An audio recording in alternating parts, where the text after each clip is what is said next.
los días a nivel mundial, que es el comentario que le voy a hacer a Andrés. Estamos de regreso en nivel 5. Comentaba ahorita en el corte el doctor Frías Castro que cuando se visualizan a veces los sistemas que sí funcionan o que pensamos que funcionan muy bien, como son particularmente los europeos y especialmente quizás Finlandia, porque en todas las evaluaciones sale en primer lugar, pues se deja de valorar también que ellos tienen varios siglos trabajando en el tema educativo, cuando nosotros, daba el dato el doctor Frías, a principios del siglo XX, en la etapa de la Revolución, únicamente 7 de cada 100 en México sabían leer y escribir, 93 pues no lo sabían. El último dato es que en Sinaloa 5 de cada 100 no saben leer ni escribir y en el país son casi 7, es decir, estamos por debajo de la media. Así es, efectivamente, Andrés. Por eso es que ahora uno de los grandes retos que tiene es el rezago educativo, el país. Si a mí me preguntaran, oiga, usted que ha estado trabajando en educación ya en 2 épocas diferentes, ¿cuál es el mayor desafío que tiene el país como tal o Sinaloa como nosotros? Pues abatir el rezago educativo, porque el rezago educativo significa a nivel nacional que más de 30 millones de mexicanos mayores de 15 años o no sabe leer y escribir, o no concluyó la primaria, o no concluyó la secundaria. Aquí en Sinaloa, trasladado a esas proporciones a Sinaloa tiene una población casi de 2 millones mayor de 15 años. De esos 100,000, así como tú lo mencionaste ahorita, que es el 5%, no saben leer ni escribir. Tenemos ese número de analfabetas, pero 288,000 no concluyeron la primaria y 380 y tantos mil igual no concluyeron secundaria, lo cual es algo que es muy importante y digno de considerar. ¿Qué pasa con las actividades productivas? ¿Qué pasa con las actividades económicas? ¿Qué pasa con el impacto social con ese 770,000 sinaloenses o un poquito más que tienen esa condición? Pues la verdad es que ellos no están en la posibilidad de aportar toda una capacidad que sí aportan quienes tienen otros estudios a lo que es el impulso de las actividades productivas. Imagínense un concepto nada más para todos ellos, el de innovación. Tú innovas generalmente cuando tienes conocimientos o prácticas en alguna actividad. Bueno, esos 770 y tantos mil sinaloenses, pues no tienen los estudios suficientes, solamente su gran sentido común, que es lo que tenemos los sinaloenses, que los apoya a seguir adelante. El rezago educativo es el principal desafío del sistema educativo nacional, porque si ustedes se fijan, vamos a hablar de un tema, el fiscal, a reserva que voy a regresar, Víctor, con tus comentarios. El fiscal. Uno de los grandes retos de cualquier administración es aumentar el padrón fiscal.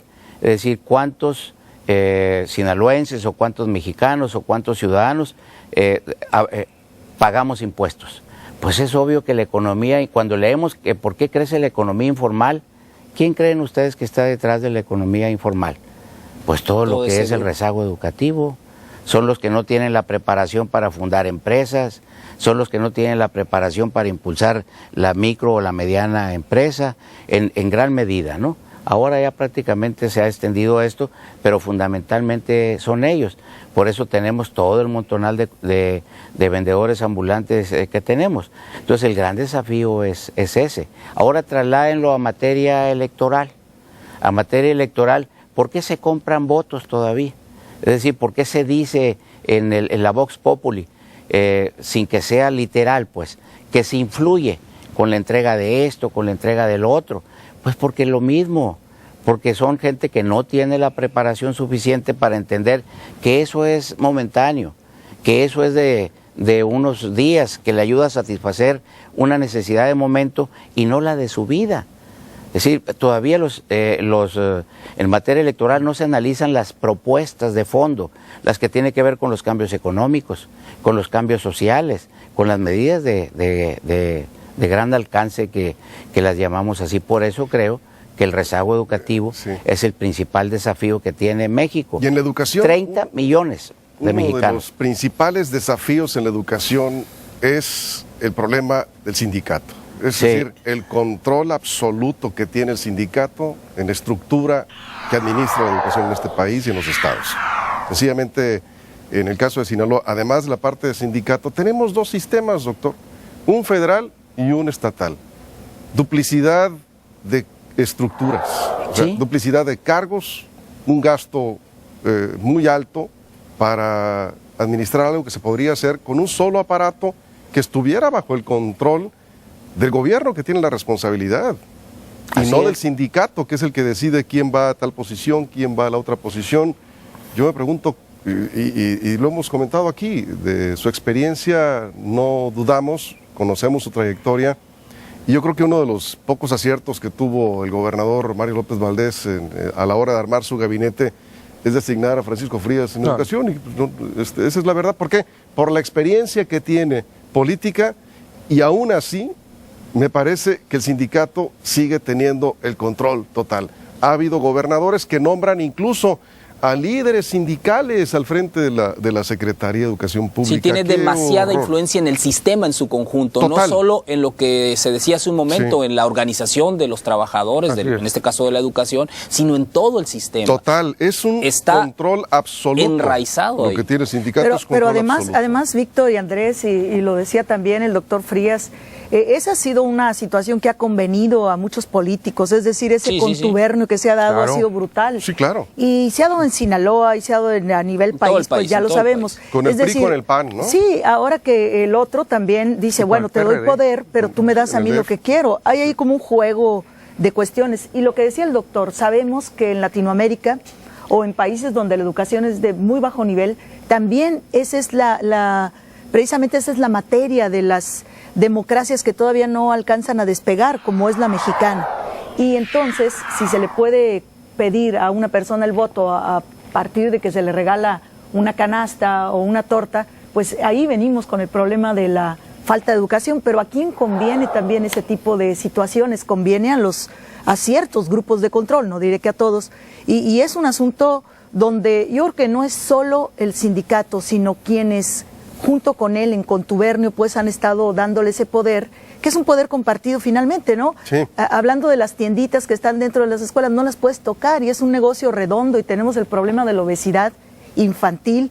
¿Cómo no se ha podido arreglar eso? Bueno, porque ahí viene el poder, pero no solo del sindicato, sino también de los que están al frente en una dirección. Esa relación eso, ¿no? Estoy de acuerdo contigo. Claro. Por fin estamos de acuerdo, hace tiempo que no estábamos de acuerdo en algo. Hay que festejarlo. Hace 12 programas. Sí, así es. Esta relación de gobierno-sindicato, esta perversa relación en materia educativa ya no nos conviene a nadie. Nunca convino, pero bueno. En algún momento resolvió asuntos que tenía que resolver. Problemas políticos se resolvieron en su momento. Y yo creo que lo entiende perfectamente el reto que en esa materia, pero la pregunta, doctor, es ¿cómo se puede resolver esto? ¿Lo puede hacer un gobierno estatal? ¿Lo tiene que hacer el gobierno federal? ¿Lo tenemos que hacer todos? ¿Cómo? ¿Cómo quitarnos ese yugo del sindicato? Es un sindicato nacional. Es decir, lo que pase arriba en las negociaciones es lo que impacta a todas las entidades federativas, a los estados. Creo que cualquier solución, y sí se han dado solución, y sí tenemos avances, ahorita te voy a hablar de ellas.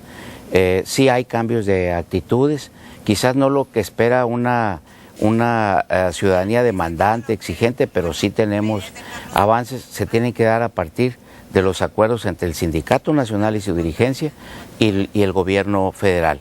Lo que suceda allá impacta aquí y las directrices de allá se aplican aquí. Eso no quiere decir que no tengamos nosotros nuestras propias experiencias, sí las tenemos. Mi trato con ambos dirigentes es bueno, es un trato en favor de la calidad de la educación. Es obvio que todavía persisten en menor número, pues algunas prácticas que en lo personal quisiera no existieran, quisiera que no se abusara ni se acudiera a ellas, pero sí hay cambios. Los concursos de plazas, por ejemplo, es una señal de que hay cambio. La nueva manera de hacer evaluaciones a los maestros es otra señal de que hay cambios. La autonomía que ahora tiene el Instituto de Evaluación Educativa recientemente también es otra señal. porque no es la propia autoridad la que se está autoevaluando, sino desde fuera nos están evaluando. ¿En qué ha ayudado ahora lo de la prueba enlace y los resultados de la prueba PISA?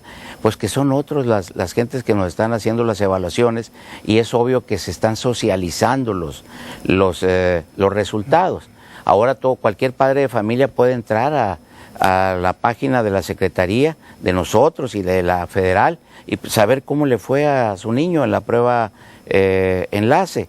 Ahí pueden saber cómo le fue a la escuela, cuáles son los maestros que mayor número de alumnos avanzaron de suficiente a bueno y de bueno a muy bueno, a excelente. Entonces, son ahora nuevos criterios de evaluación que fueron consentidos e incluso hasta propuestos por el propio sindicato. Sí hay una evolución, no como la sociedad quisiera percibirlos de momento, pero sí hay. Se tiene muy claro qué es lo que se debe de hacer. ¿Y por qué no se ha concluido la descentralización? Por lo mismo, por falta de acuerdos nacionales, porque en 1992 me tocó estar de secretario de Educación Pública en mayo, cuando se firmó el Acuerdo Nacional para la Descentralización y Modernización de la Educación. Y todos creímos en ese momento que iba a haber una homologación de ambos sistemas, de los locales y del federal, y la verdad es que nunca se logró. 20 años después, justamente. No se ha logrado. No se ha logrado porque incluso hay prestaciones diferentes de un sistema al otro. Tiene razón Víctor. ¿Y quién tiene la culpa? Bueno, yo creo que más que echarle la culpa a alguien, lo que debemos de hacer es continuar en el camino de lograr la meta original, que era la de descentralizar los sistemas educativos. ¿Y nos va a llevar otros 20 años hacerlo? Ojalá y no.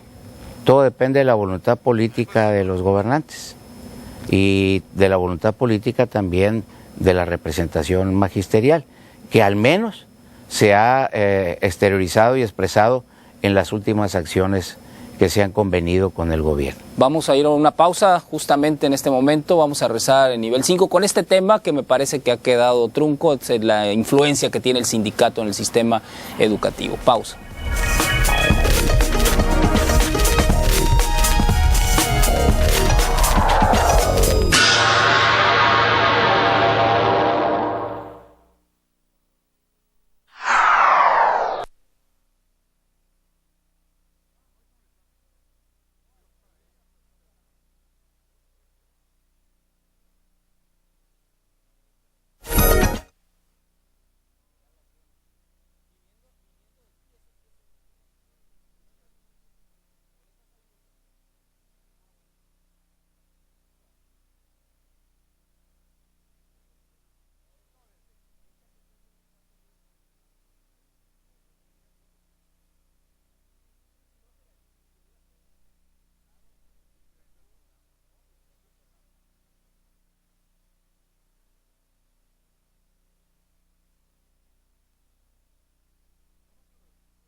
Estamos de regreso en nivel 5, comentábamos hace un momento en el anterior bloque los avances, por supuesto, que tiene el sistema educativo en México, sin duda, por supuesto, la evaluación universal, pocos países lo hacen, evaluar absolutamente a todos sus alumnos, eso pues sin duda, haberse incluido también en las evaluaciones de PISA, por ejemplo, y evaluarse con los mejores países del mundo, muy bien también, por supuesto.